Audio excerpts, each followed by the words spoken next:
oh my God.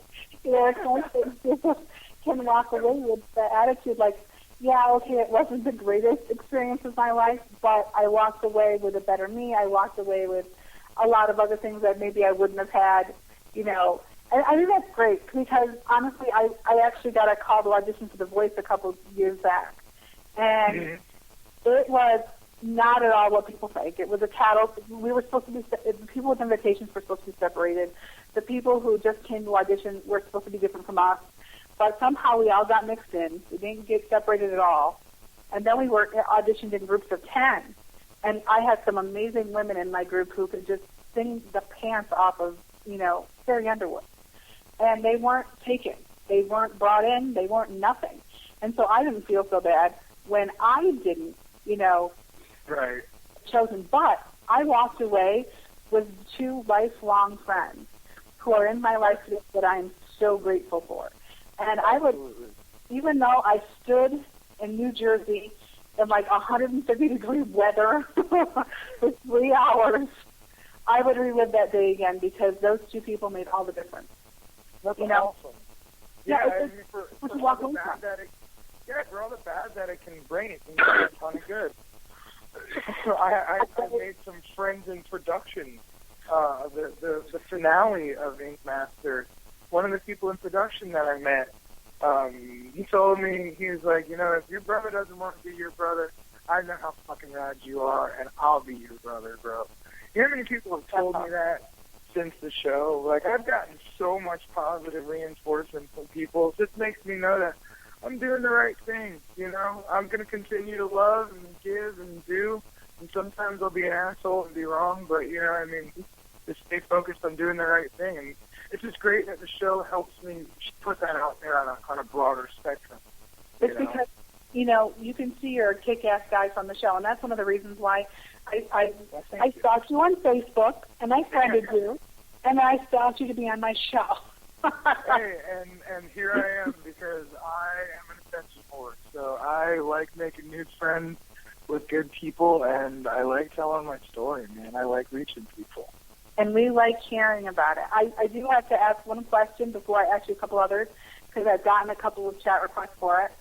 Are Dave, Ollie, and Chris cool people, and how much time did you spend with them? There are rules as far as game shows go, especially game shows with money, that don't allow the judges to be with the competitors. But the little time that we could all, because we're all always trying to interact with each other, because they want to find out what kind of people we are, and we want to talk to them, find out what kind of people they are. And Chris, Ollie, and Dave were all fucking sweethearts. Dave stopped filming one time so he could answer the phone for his dad because it was his dad's birthday. They're human beings. When I got voted off, they all came out from behind the judges' podium and gave me a hug. And fucking Ollie came into my exit interview and gave me a high five. So they're all really nice dudes. They're playing a part. They're fucking villains. They're judges. They're supposed to direct the show in a sense, Right. So yeah, they're guys doing their thing, but they're real guys and they're nice guys, and they seem to actually give a shit about us, But it's production, so they got to do that. I will say on a side note, I was really happy when I told Julia a new one. I was like, yes, because she was a bastard to her client, and I was really happy to see that. I just had to say that. I was happy when they tore her a new one. I'm like, yeah, because she's a bitch, and I would have punched her in the face. So, this is my opinion. This is my opinion. No, and you see what you see based on what the show shows you. I wasn't there for that. When I talked to Julia about that, she's like, dude, fucking, all the artists that I'm friends with from the show, they were all like, that guy was being a piece of shit to her, and the camera guys or the editors didn't show that at all. Oh, so, really? Oh, wow. Yeah. So there's a little bit of manipulation there that goes on. Okay, so I apologize. I was wrong, but now I'm sorry. And that's the thing. So let's segue into Emily. I get 2 questions the most.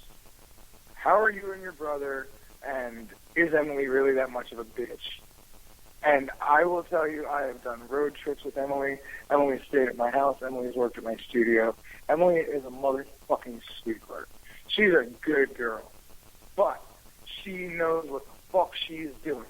So when she was on TV, she went into this fucking weird role that was cunty and witchy and bitchy and angry, but we all kind of had a different role that we played on TV. You know, like everybody chose who they were going to be.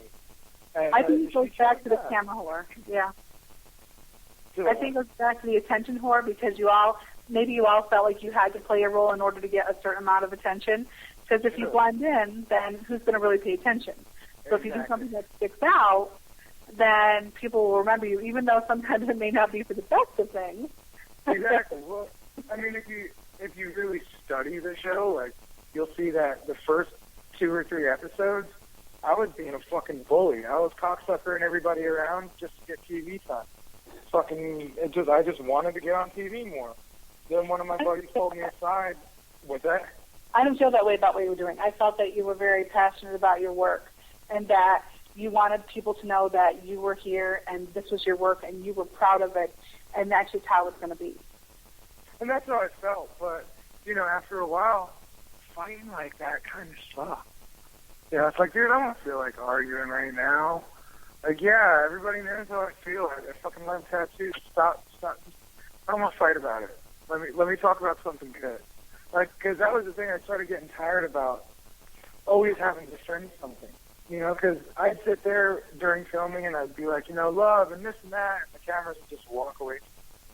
So enough of that happened. I was like, fuck this, man. I can't be this headstrong. Like, I just want to fucking have a good time and shit, you know, especially if I'm feeling down. I don't want to hate other people. I just want to try and, you know, get better.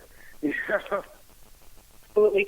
Robbie, we only have 2 minutes, and so I want you to plug your new shop and your new thing, your new event coming up, and then I want to have you back on the show again. Absolutely, yeah. Well, my studio is Chapel of Love Tattoo. It is located in Melbourne, Florida. You can go to Chapel of Love Tattoo on Twitter, Instagram, or Facebook. You can look me up, Robbie Ripoll, ROBBIE, RIPOLL.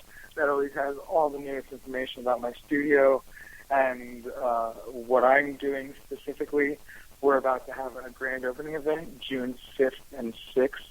It's going to be a Friday and Saturday. We're going to do something with Relay for Life for charity on Saturday. And we're just going to make a big event with live human suspension and food and all kinds of cool shit going on. And yeah, I think that's about it. ChapelofLoveTattoo.com is it's in the works. I've had some issues with my website, but yeah, Chapel of Love. Google it, Robbie Ripoll. Google me, and leave reviews and awesome comments and be polite and come get great tattoos and love yourself and love each other. Absolutely. You know, and like I said, share everything on my wall. I definitely want to have you on again, and just really quick, everybody go to Best Friends Animal Society, Rescue Animal, and make sure to always adopt a pet and donate to them. That's www.bestfriendsanimalsociety.com. On a side note, Chris and Lindsay, I hope that you get your license revoked, and I truly hope that you never get to work with animals again. Robbie, we're going to have you on, and everybody, it's Chapel of Love Tattoo Studio. Robbie, make sure you share everything on my page, and I want to have you on again because you're so much fun, and there's so many more questions I wanted to ask you, and an hour just seems to fly by like crazy. So, hell yeah. Thank you so much. Tiffani-Beth, thank you very much. I really appreciate it, and same thing, just much love. I appreciate you guys all. Thank you very much. Thank you, Tony. Much love to you. Everybody have a really, really great night. Good night, everybody. Good night.